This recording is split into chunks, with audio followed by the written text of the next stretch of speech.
At 8:30 on a Wednesday morning, Eliana Bigoni was supposed to meet a friend for breakfast. She never arrived. At first, that might sound ordinary. A late appointment, a dead phone, a last-minute change of plans. But Eliana had told her friend where she was going before breakfast. She was stopping at her estranged husband's apartment in Plano, Texas, to pick up their 2 young children.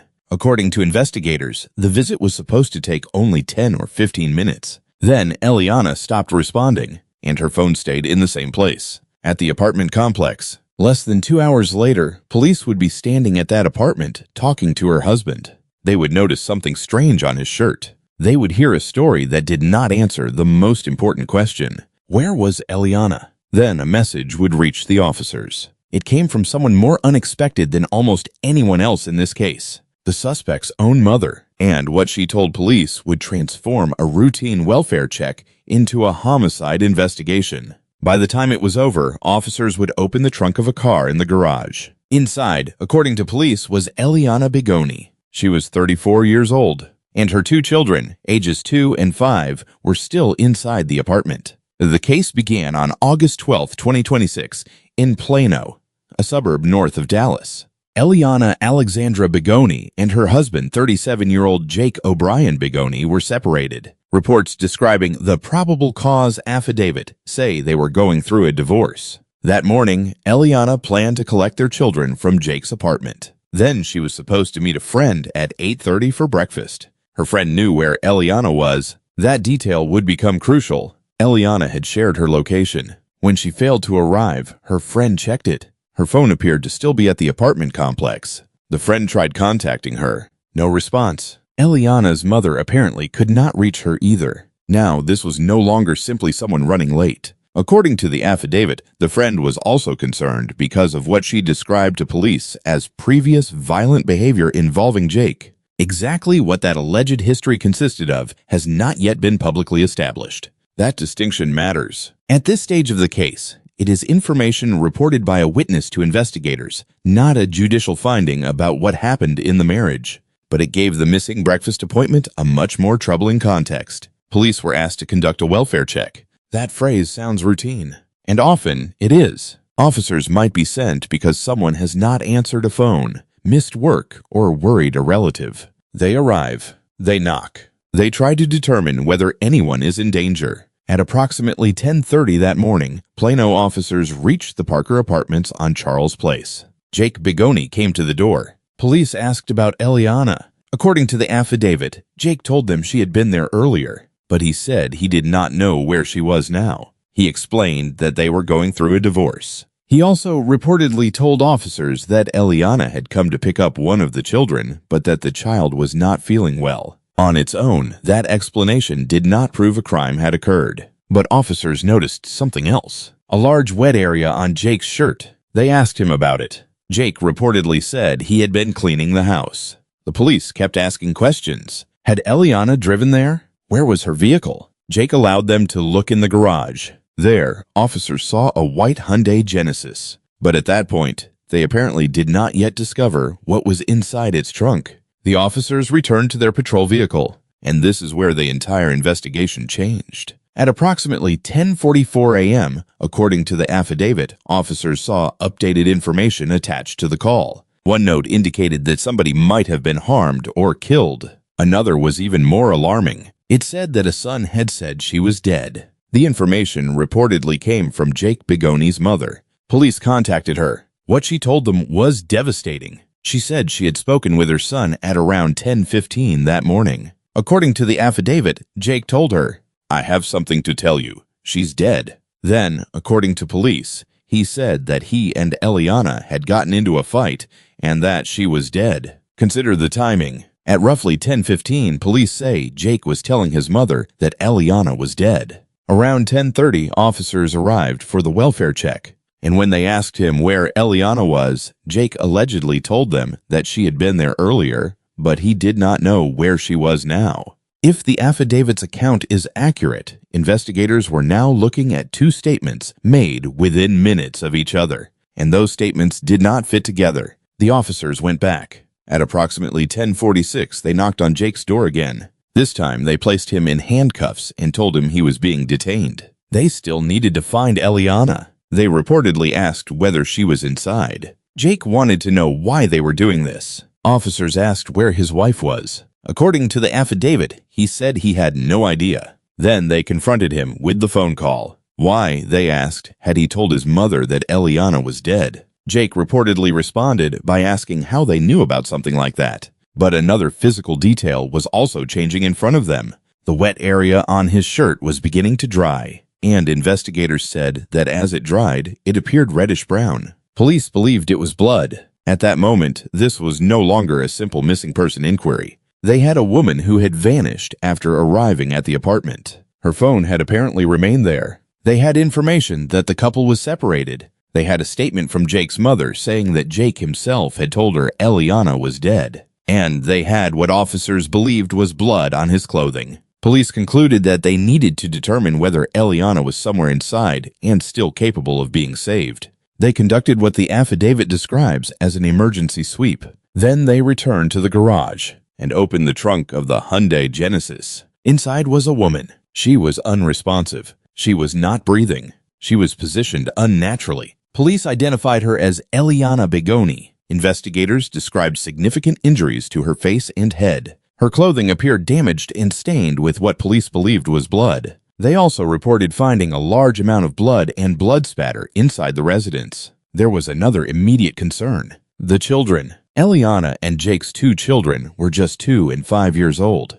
Police say they were inside the apartment during the period surrounding the alleged crime. Both children were physically unharmed and were removed from the residence. Plano police officer Jerry Minton later emphasized an important limitation. Police know the children were present. They have not publicly said what, if anything, they saw. That distinction is critical. It would be easy to turn their presence into a more sensational claim. But investigators have not established publicly that either child witnessed the alleged killing. What can be said is already disturbing enough. 2 very young children were inside a residence that investigators say contained extensive blood evidence while their mother was later found dead in a car in the garage. Jake Bigoni was arrested. Initially, authorities booked him on a felony charge of abuse of a corpse. Then, on August 13th, Plano police detectives obtained a murder warrant. He was subsequently booked on the murder charge and remained in the Collin County Jail without bond, according to the latest reports available when this story was prepared. The investigation remains active, and authorities have said additional charges could be possible. But there is an important question here. Why was the abuse of a corpse charge part of the case? The affidavit gives investigators a apparent answer. Police did not simply find Eliana dead inside the apartment. They say they found her body concealed in the trunk of a vehicle in the garage.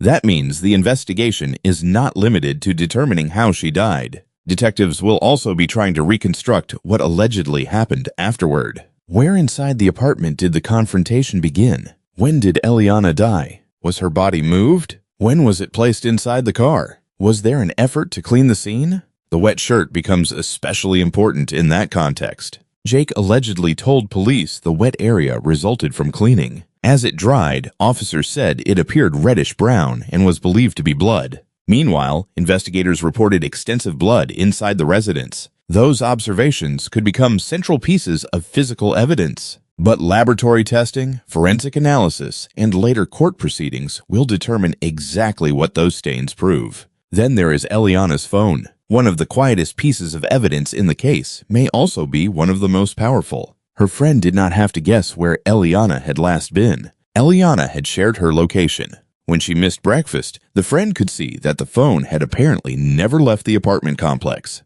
That created a fixed point in the timeline. Eliana had told someone where she was going. She had said the pickup should be brief. She failed to arrive at the next destination. She stopped responding, and her location remained behind. Whether Eliana shared her location that morning as a routine habit or because she had specific concerns is not yet clear from the verified public record. We should not pretend to know. But the decision gave her friend information that allowed her to act quickly. And that may be one reason this did not become a prolonged missing person case. Within roughly 2 hours of the missed breakfast, police were already at the apartment. The friend made the first crucial move. But the second came from the other side of the family, Jake's mother. Imagine what investigators say happened from her perspective. Her son calls. He tells her his wife is dead. He says they fought. Then police become involved. She has a choice. She can remain silent. She can try to speak with him again. She can hope she misunderstood. Or she can tell law enforcement exactly what she says her own son told her. She called police.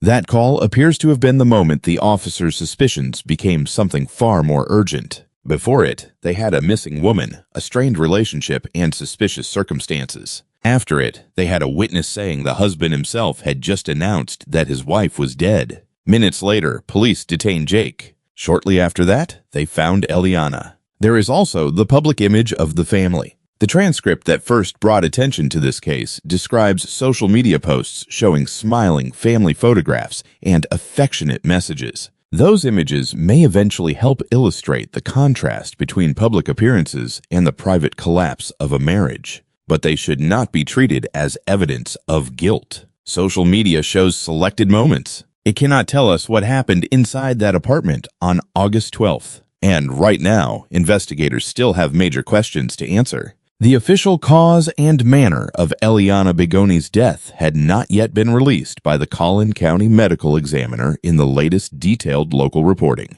Police have described severe injuries to her head and face. They have described blood evidence, but those observations are not the same thing as a final autopsy conclusion. We also do not yet publicly know the complete forensic timeline. We do not know precisely when Eliana died. We do not know exactly what investigators believe caused each injury. We do not know what forensic testing will reveal about the blood inside the apartment or on Jake's clothing. We do not know whether surveillance cameras captured Eliana arriving, whether anyone else entered or left, or what digital evidence investigators may recover from phones and other devices. And we do not know what defense Jake Bigoni will present. Those questions matter because an arrest affidavit tells us why police believed they had probable cause. It is not a trial. Jake Bigoni has been charged, not convicted. The prosecution will ultimately have to prove its case in court. The defense will have the opportunity to challenge the evidence, the timeline, and the state's interpretation of what happened. Until then, the allegations remain allegations. But even at this early stage, the sequence documented by police is extraordinary. A mother leaves to pick up her children. She tells a friend it should take 15 minutes. Her phone stops moving. She misses breakfast. Her friend becomes worried. Police knock on the husband's door. He says Eliana has already left. They notice his wet shirt. Then his own mother calls police. She tells them that minutes earlier, her son told her Eliana was dead. Officers return to the apartment. The wet stain has changed appearance. They search for Eliana, and in the garage, they open a car trunk. That is where police say they find her. For Eliana's family, however, this is not simply a timeline or a collection of evidence. A 34-year-old woman is dead. 2 young children have lost their mother. And 2 families are now connected to a criminal case that may continue for months or years. The next major answers may come from the medical examiner, forensic testing,